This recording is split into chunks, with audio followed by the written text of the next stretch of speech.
From the News Channel 5 Network, this is Inside Politics. Hello, everyone. I'm News Channel 5's political analyst, Pat Nolan. Welcome to Inside Politics.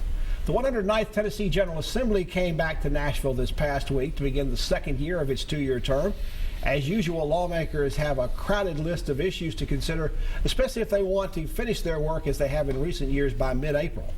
Here's a look ahead. We'll take a look ahead today here on Inside Politics and what's going to happen in the next few months. We have three journalists joining us who cover the legislature. They are next to me, Chaz Sisk, a reporter for WPLN, Nashville Public Radio. Next to Chaz is Andrea Zielinski, the news editor of the Nashville Scene and political reporter for Nashville Post. And next to her is Sam Stockard, a political reporter and columnist for the Nashville Ledger and also works for the Murfreesboro Post. Thank you all for coming on the show today. Thanks for having us. Thanks for having us, yeah. Now, the session began on Tuesday, and Republican in the House were sort of taking up a political hot potato. That was the leadership future of their majority whip, Jeremy Durham. He's from Williamson County. He's had a lot of issues in recent weeks about some behavioral and other kind of personal issues. He did survive this potential challenge to remove him. In fact, it never really came up for a vote, Andrea, right, because there was a procedural problem.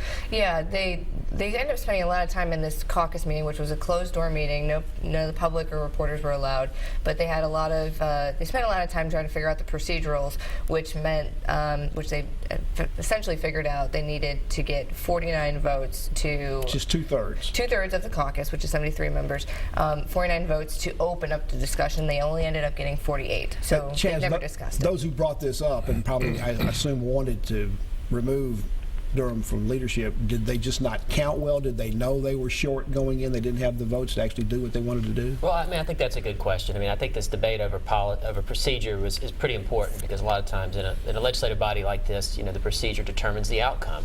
So depending on how they counted the votes, 48 might have been enough, might have not been, based on the number of members present.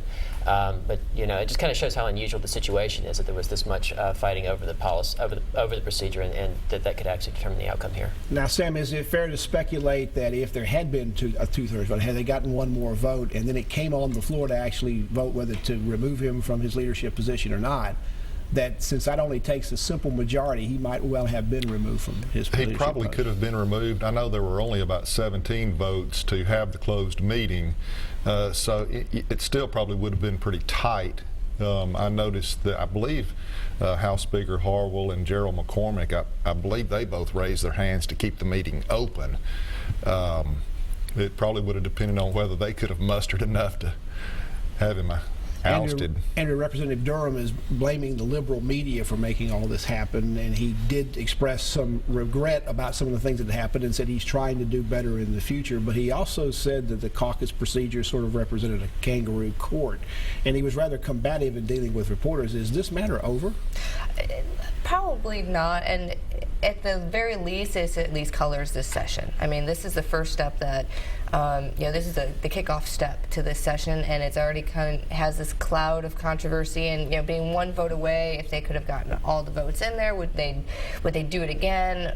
They probably don't want to go through that circus again, but I think that's going to be a cloud that hangs over us for the next couple months. Chaz, Durham has potentially up to two opponents running against him in the primary, at least two people saying they're going to run against him, but that may actually help him get reelected because it might split the vote. Yeah, I think that's right. I mean, there's a tremendous advantage of incumbency, even if you've been colored in a way like this. I mean, the voters know who he is, and at least will to some extent, they'll be more familiar with him than his two opponents. Sam, assuming he gets reelected, do you think he'd want to seek leadership again in 2017? And what are his chances in this caucus of getting reelected? I believe without a doubt he'll go for leadership again. I mean, he showed... Will he have a problem getting it? Probably so. He showed a little contrition, but I mean, the tendency to blame the liberal media it shows he's still not really accepting full blame.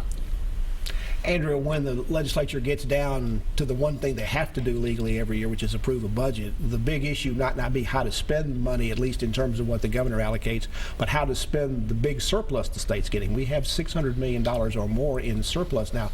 That's one-time money, and the governor says it's all sort of one-time, and we can't really count on it coming forward. But the legislature wants to spend a lot of that, and they want to make sure they have a role in it. Yeah, they do, and that's where I think you're going to see the most tension this session, probably more so than we've seen in the last few years. I mean, you don't have to look that far back ago where there was no extra money. So at least, you know, it was, okay, what do we do with the resources we have? And a lot of local projects that lawmakers wanted were just off the table.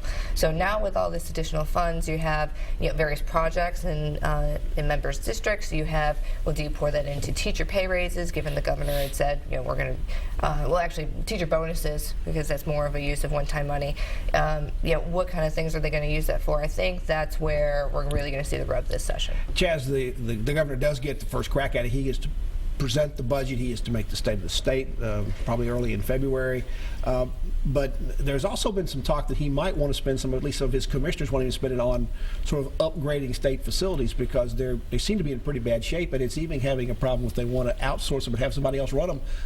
They didn't get any bids on trying to do that. Yeah, right. I mean, that was a big problem with the effort to outsource some of the functions of state parks. Was a lot of the likely vendors that would come in and step in. They said these facilities are so run down. We don't even want to get involved. So if he ever wants to go forward with that, it sounds like he's going to spend some money first. Sam, is this effort by the governor to look at privatization still alive? It's gotten kind of quiet after this RFP came in, and if it is alive, is he going to bring it to the legislature? He said he wasn't sure whether he'd even do that. Well, they're supposed to be bringing the justification report in mid-February, I believe, for a lot of the facilities management.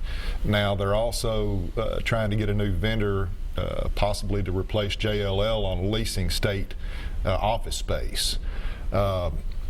But like a lot of his other big things, he can't seem to muster enough support to get anything going. Okay, let's take a break. We're talking about what's going on in Capitol Hill with the legislature coming back to session this past week. We're talking with three reporters, Andrew Zielinski, Chad Sisk, and Sam Stockert. Back to continue our conversation with these reporters after this break.